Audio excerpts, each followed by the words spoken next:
দেবাংশু প্রথমত দেবাংশু তুমি আমার ছাত্র সম, সেন্সর করবেন না প্লিজ আমাকে। সেন্সরও করবো না, এবং তুমি পড়াশোনাও খারাপ ছেলে না, ভালো ছেলে, এবং তুমি ভালো কবিতা লেখো, তোমার এটা এই গুণগুলো আমি জানি। Thank you. আমি তোমাকে যেটা বলতে চাই সেটা হচ্ছে তুমি এবং তোমার নেতারা সব সময় ব্যক্তিগতভাবে আমাকে ধরছো, কিন্তু এই সবকটা পয়েন্ট কিন্তু কলকাতা বিশ্ববিদ্যালয়ের সিন্ডিকেটের করা।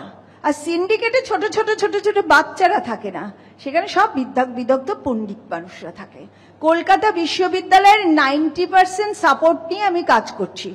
তো সরকার হয়তো আমাকে সমর্থন করছেন না, কিন্তু কলকাতা বিশ্ববিদ্যালয় আমাকে বলতে দাও সরকারের 90% সমর্থন নিয়ে আমি কাজ করছি, এবং সবকটা সিদ্ধান্ত সিন্ডিকেটের। কিন্তু তুমি তো ছেলে মানুষ, তোমার নেতা আমাদের শিক্ষামন্ত্রী তিনিও ডাইরেক্ট আমাকে, তার তো পাখি অবসেশন আমি দেখতে পাচ্ছি, সে টুনটুনি, ময়না, শকুন, কাক কিছু বাদ দিচ্ছেন না, যাকে বলুক সেটা নিয়ে আমি কিন্তু সেই স্তরে কখনোই নামবো না।